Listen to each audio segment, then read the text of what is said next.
नमस्कार साथियों, super revision में आप सभी का स्वागत करते हैं। आइए हम लोग सबसे पहले एक महत्वपूर्ण दिवस जानेंगे और भारतीय संविधान के स्रोत किस स्थान से लिया गया है और संविधान की अनुसूची के बारे में आज हम लोग बात करेंगे। और हमारा उद्देश्य मात्र एक रहता है सर कि सरल से सरल भाषा में आपको रिवीजन करवा देना। ठीक है सर, जब तक आप रिवीजन नहीं करेंगे तब तक भी आपका सफलता का हाथ नहीं लगने वाली है। ठीक है सर, तो सबसे पहले महत्वपूर्ण दिवस जानेंगे और महत्वपूर्ण दिवस के अंतर्गत भारतीय संविधान के स्रोत यानी कि किस देश से हमारे संविधान में कुछ कुछ तथ्य मिलाया गया है। मान लीजिए कि जब संविधान हमारा लागू हुआ था तो उस वक्त हमारे संविधान में कुछ भी नहीं हुआ था, यानी कि कुछ कुछ विद्वान हमारे ऊपर थे जो पढ़े लिखे थे, तो उनका कहना था सर अगर मान लीजिए आपको चाय पीने का शौक है तो आपके घर में ना दूध है और ना ही चाय पत्ती है और ना ही चीनी है और ना ही आपके पास इलायची है और ना ही आपके पास गैस है, तो आप क्या कीजिएगा सर, आप पड़ोसी के तहत से जाकर दरवाजे के पास किसी के यहाँ से दूध लाइएगा और किसी के यहाँ से आप चाय पत्ती लाइएगा, तब जाकर आपका मामला सेट होगा। तो उसी के अगर प्रकार जानेंगे तो कुछ उस वक्त तथ्य जो है भारतीय संविधान के हमारे भारत में कुछ भी नहीं था, तो कुछ भी नहीं था तो कुछ अमेरिका से लिया, कुछ कनाडा से लिया, कुछ आयरलैंड से लिया, कुछ दक्षिण अमेरिका से लिया, कुछ रूस से लिया, ताकि आपका संविधान अच्छे ढंग से तैयार हो। ठीक है सर, तो सबसे पहले महत्वपूर्ण दिवस की बात करते हैं। तो महत्वपूर्ण दिवस राष्ट्रीय युवा दिवस, अगर हम बात करते हैं तो राष्ट्रीय युवा दिवस 12 जनवरी को मनाया जाता है। ठीक है सर, लेकिन राष्ट्रीय युवा दिवस 12 जनवरी को मनाया जाता है, लेकिन विश्व युवा दिवस अगर आपके क्वेश्चन में बोल दे तो 12 अगस्त को मनाया जाता है। हमने 1-2 क्रम से आपके ऊपर 1-2 लिखा इसलिए कि आप गड़बड़ नहीं करें। ठीक है सर, हमारा मात्र एक उद्देश्य है कि सरल भाषा में थोड़ा सा आपको डीपली हम ले जाते हैं और मेरा एक उद्देश्य है कि सर इसी वीडियो के तहत आपको याद हो जाए। ठीक है, तो राष्ट्रीय युवा दिवस 12 जनवरी को मनाया जाता है, वही विश्व युवा दिवस 12 अगस्त को मनाया जाता है। ठीक है, शहीद दिवस, जो शहीद दिवस मनाया जाता है 30 जनवरी को। ठीक है बाबू, और जो हमारा एकमात्र उद्देश्य है सर कि मेन पॉइंट जो एग्जाम से रिलेटेड पूछे जाते हैं उसी क्वेश्चन को हम लेकर आते हैं। ठीक है सर, तो प्रवासी दिवस, अगर प्रवासी दिवस अगर बात करते हैं तो भारतीय प्रवासी दिवस 9 जनवरी को मनाया जाता है। याद कीजिए गांधी जी साउथ अफ्रीका से 9 जनवरी को भारत लौटे थे और 9 जनवरी को लौटने के तहत बाद में भारतीय प्रवासी दिवस मनाने लगा। ठीक है सर, राष्ट्रीय विज्ञान दिवस की अगर बात करते हैं तो राष्ट्रीय विज्ञान दिवस से पहले विश्व कैंसर दिवस जान जाइए, और विश्व कैंसर दिवस फरवरी के मात्र 4 फरवरी को मनाया जाता है और राष्ट्रीय विज्ञान दिवस 28 फरवरी को मनाया जाता है। ठीक है सर, अंतर्राष्ट्रीय महिला दिवस अगर बात करते हैं तो 8 मार्च को मनाया जाता है। वही पृथ्वी दिवस की अगर बात करते हैं तो पृथ्वी दिवस 22 अप्रैल को मनाया जाता है। मजदूर दिवस की बात करेंगे तो 1 मई को मजदूर दिवस मनाया जाता है। तंबाकू निषेध दिवस 31 मई को मनाया जाता है। क्या बाबू, तंबाकू निषेध दिवस 31 मई को मनाया जाता है। तो वही विश्व पर्यावरण दिवस के बारे में बात करते हैं तो 5 जून को मनाया जाता है। विश्व जनसंख्या दिवस 11 जुलाई को मनाया जाता है। ठीक है, और एकता दिवस, एकता हमारी एक दूसरे से यूनिटी, एकता यानी एकता 31 अक्टूबर को मनाया जाता है और विश्व स्वास्थ्य दिवस 7 अप्रैल को मनाया जाता है। ठीक सर, 7 अप्रैल को मनाया जाता है। आइए कुछ हमारे संविधान, भारतीय संविधान में कुछ मिलाने का तथ्य हम लोग जानते हैं, यानी कि अमेरिका के संविधान से न्यायिक पुनर्वलोकन भारत में शामिल किया गया है। मौलिक अधिकार अमेरिका के संविधान से लिया गया है। ठीक है सर, आप कमेंट में लिखिए कि मौलिक अधिकार भाग 3 में है या भाग 4 में है, ये हमें कमेंट करके लिखिए। ठीक है सर, राष्ट्रपति पर महाभियोग अमेरिका के संविधान से लिया गया है और राष्ट्रपति पर महाभियोग अनुच्छेद 61 के तहत लगाया जाता है।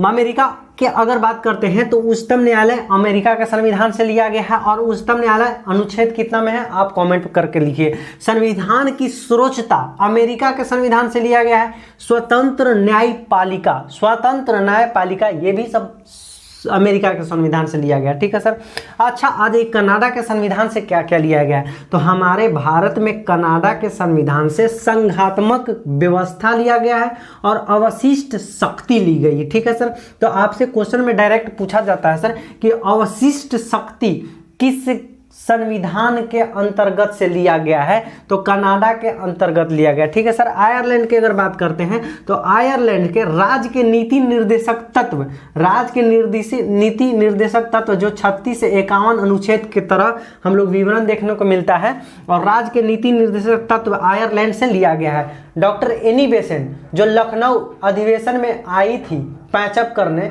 और 1917 ईस्वी में कांग्रेस का अधिवेशन की थी एनी बेसेंट, और एनी बेसेंट आयरलैंड के संविधान से थी। ठीक है सर। और राष्ट्रपति के निर्वाचन का रीत, यानी राष्ट्रपति का रीत यानी राष्ट्रपति के निर्वाचन यानी कि उसका चुनाव का तरीका बताने के लिए आपका आयरलैंड के संविधान से लिया गया है। तो वही दक्षिण अफ्रीका से आपका संविधान में संशोधन जो अनुच्छेद 368 के अंतर्गत देखा जाता है, और दक्षिण अमेरिका से संविधान में संशोधन किस तरह से होगा, और दक्षिण अमेरिका से लिया गया है मात्र संविधान में संशोधन। सोवियत संघ यानी रूस के संविधान से क्या लिया गया बाबू, तो रूस के संविधान से आपका मौलिक कर्तव्य लिया गया है। मौलिक कर्तव्य लिया गया है कहां से, तो सोवियत संघ से यानी रूस से। ऑस्ट्रेलिया के संविधान से एक लिया गया है, सूची लिया गया है, यानी कि संघ सूची, समवर्ती सूची, ये कहां से लिया गया है बाबू, ऑस्ट्रेलिया के संविधान से सूची शब्द लिया गया है।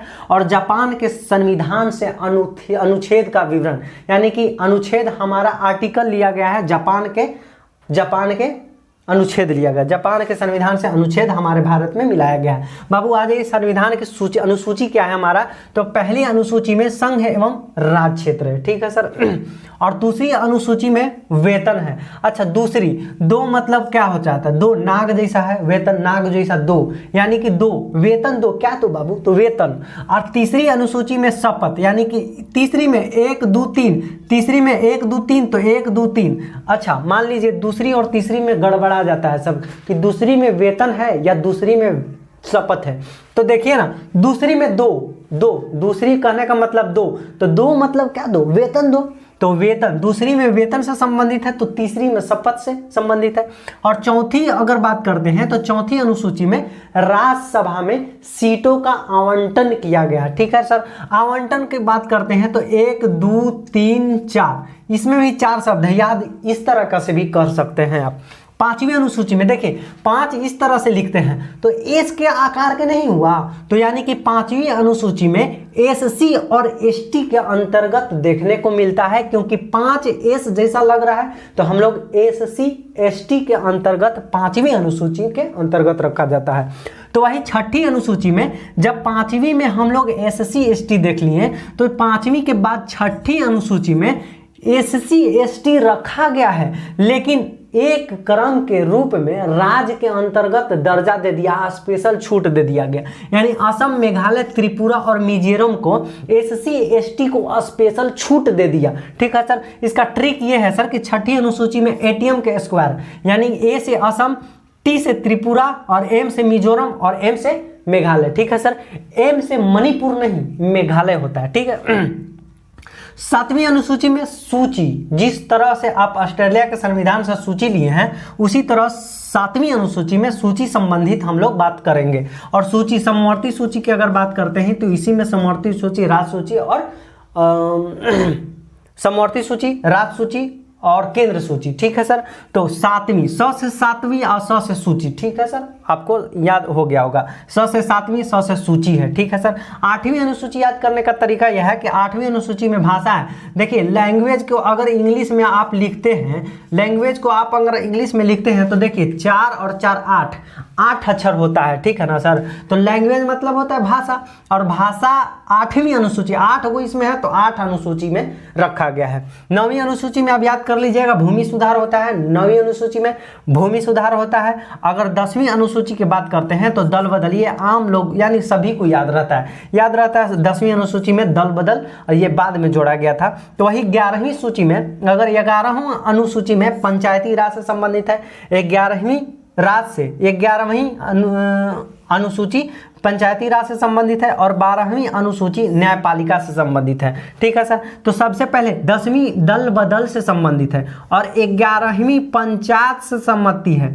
पंचायत आएगा तब बाद में न्यायपालिका आएगा। सबसे पहले पंचायत आता है, पंचायत लोग का अगर चुनाव होता है उसके बाद न्यायपालिका होता है। तो याद कीजिएगा, तो पहले 11वीं में पंचायती आएगा और ठीक 12वीं में न्यायपालिका आएगा। हम जानते हैं 9वीं अनुसूची में गड़बड़ा जाते हैं भूमि सुधार, यानी भूमि सुधार की अगर बात करते हैं तो आप याद कीजिएगा 9वीं अनुसूची में भूमि सुधार है। ठीक है सर, एक बार फिर से हम रिपीट करते हैं। पहली अनुसूची संघ एवं राज्य क्षेत्र, दूसरी 2, तीसरी वेतन, चौथी में आवंटन, पांचवी में एस के आकार है, छठी में एस के आकार है लेकिन स्पेशल राज्य में छूट दिया गया एटीएम के स्क्वायर ट्रिक है। सातवीं अनुसूची स से 7वीं स से सूची है, समवर्ती सूची, राज्य सूची, केंद्र सूची। आठवीं में 8 देखिए लैंग्वेज है, इसका लैंग्वेज मतलब होता है हिंदी में भाषा होता है, और 8वीं अनुसूची में भाषा है। 9वीं अनुसूची में हमारा भूमि सुधार है, और 10वीं अनुसूची में दल बदल है, और 11वीं सूची में हमारा पंचायती राज संबंधित है, और पहले पंचायत आएगा उसके बाद हमारे 12वीं में न्यायपालिका आएगा।